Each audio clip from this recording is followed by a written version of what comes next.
کہ نواز شریف کے خلاف فیصلے کے لیے ان پر دباؤ تھا۔ مسلم لیگ نون کے صدر شہباز شریف کا اپنے ایک بیان میں کہنا تھا کہ ثابت ہو گیا ہے کہ جج نے انصاف پر مبنی فیصلہ نہیں دیا تھا اور 3 بار کے منتخب وزیر اعظم کو ناحق سزا دی گئی۔ ان کا کہنا تھا کہ سچائی سامنے آنے پر انصاف کا تقاضا ہے کہ محمد نواز شریف کے خلاف سزا کو ختم کیا جائے۔ مریم نواز نے گزشتہ سال اپنی پریس کانفرنس میں کہا تھا کہ جج کے اعتراف کے بعد نواز شریف کو سنایا گیا فیصلہ بھی ختم ہو جاتا ہے، لہٰذا انہیں فوری طور پر ان الزامات سے بری کر کے رہا کیا جانا چاہیے۔ پاکستان میں پائلٹس کے جعلی لائسنس کا معاملہ سامنے آنے کے بعد ملائیشیا کی سول ایوییشن اتھارٹی نے بھی پاکستان کی سول ایوییشن اتھارٹی سے ملائیشیا میں کام کرنے والے ہوابازوں کے حوالے سے فوری طور پر تفصیلات طلب کر لی ہیں۔ ملائیشیا کے خبر رساں ادارے دی اسٹار کے مطابق ملائیشیا نے پاکستان کے پائلٹس پر عارضی طور پر ہوابازی پر پابندی عائد کر دی ہے۔ رپورٹس کے مطابق پاکستانی ہوابازوں پر یہ پابندی اس وقت تک برقرار رہے گی جب تک ان کے لائسنس کی تصدیق نہیں ہو جاتی۔ دوسری جانب متحدہ عرب امارات میں بھی کام کرنے والے پاکستانی پائلٹس کی اسناد کی تصدیق کی کارروائی شروع کر دی گئی ہے۔ خبر رساں ادارے رائٹرز کے مطابق یو اے ای کی جنرل ایوییشن اتھارٹی نے پاکستان کو خط ارسال کیا ہے جس میں یو اے ای میں کام کرنے والے پاکستانی پائلٹس کی تفصیلات طلب کی گئی ہیں۔ یو اے ای کی سول ایوییشن اتھارٹی کے خط میں پائلٹس کے ساتھ ساتھ جہازوں کے انجینئرز اور فلائٹ آپریشن میں کام کرنے والے دیگر پاکستانی عملے کی بھی تفصیلات سے آگاہ کرنے کے لیے کہا گیا ہے۔ رائٹرز کے مطابق پاکستان کے 107 پائلٹس دیگر ممالک میں خدمات انجام دے رہے ہیں۔ پاکستان کے دارالحکومت اسلام آباد میں گزشتہ ماہ پہلی مرتبہ شری کرشنا مندر کا سنگ بنیاد رکھا گیا۔ اس عمل سے جہاں ایک جانب ہندو کمیونٹی میں خوشی کی لہر دوڑ گئی ہے تو دوسری جانب مذہبی تنظیموں کی جانب سے شدید مخالفت کی وجہ سے ہندو برادری مایوسی کا شکار بھی ہوئی ہے۔ افغانستان سے ملحقہ قبائلی ضلع جنوبی وزیرستان کے ایک سرحدی علاقے میں نامعلوم موٹر سوار حملہ آوروں نے فائرنگ کر کے ایک سرکردہ قبائلی رہنما کے بھتیجے اور 2 مزدوروں سمیت اسے ہلاک کر دیا۔ اس واقعے میں قبائلی رہنما کا بیٹا شدید زخمی ہو گیا۔ ادھر ایک اور قبائلی ضلع کرم میں 5 دن کی مسلح جھڑپوں کے بعد متحارب قبائلی گروہوں میں لڑائی بند ہو گئی ہے۔ اس لڑائی میں دونوں جانب سے کم از کم 14 افراد ہلاک اور 40 سے زیادہ زخمی ہوئے ہیں۔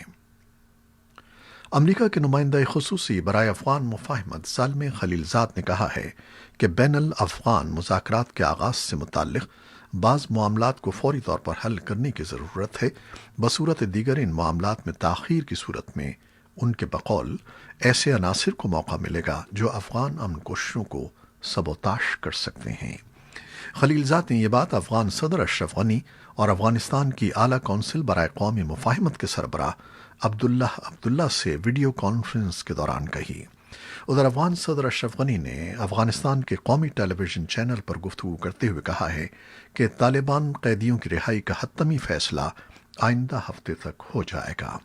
انہوں نے اس امید کا بھی اظہار کیا کہ اگلے ہفتے امن عمل سے متعلق گفت و شنید کا آغاز ہو جائے گا جس میں 18 علاقائی اور بین الاقوامی ملک شرکت کریں گے۔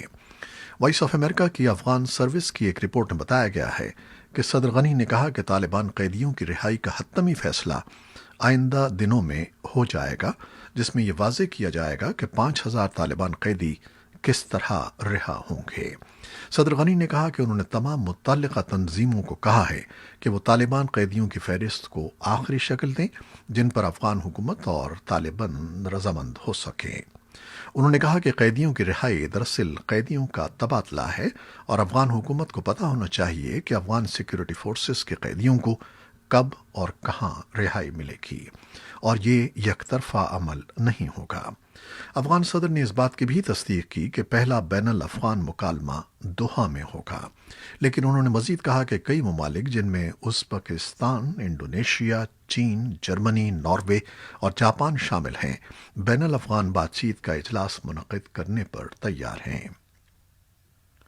ادھر بدھ کو جاری ہونے والے پینٹاگون کی حالیہ رپورٹ کے حوالے سے وائس آف امریکہ کی ڈیوا سروس نے بتایا ہے کہ امریکہ کے ساتھ معاہدے کی خلاف ورزی کرتے ہوئے طالبان نے القاعدہ کے ساتھ روابط جاری رکھے ہوئے ہیں۔ پینٹاگون کی رپورٹ میں کہا گیا ہے کہ حالانکہ امن عمل کے سلسلے میں حالیہ پیش رفت دیکھنے میں آئی ہے، لیکن بر صغیر ہند کی القاعدہ افغانستان میں طالبان کے ساتھ قریبی روابط برقرار رکھے ہوئے ہے، جس کا مقصد تربیت کی فراہمی ہے۔ دوسری طرف طالبان ترجمان ذبیح اللہ مجاہد نے پینٹاگون کی رپورٹ کو بے بنیاد اور پروپیگنڈا قرار دے کر اس کی شدید مذمت کی ہے۔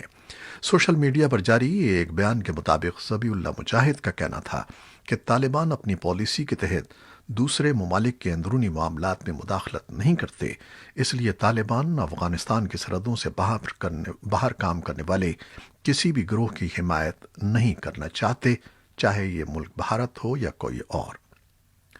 امریکہ میں انٹیلیجنس حکام نے جمعرات کو کانگریس کے اہم ارکان کو اس بارے میں بریفنگ دی تھی کہ انہیں افغانستان میں امریکی اور اتحادی فوجیوں پر حملے کے لیے عسکریت پسندوں کو روس کی مبینہ پیشکش کے بارے میں کیا معلوم ہے اور کیا نہیں معلوم۔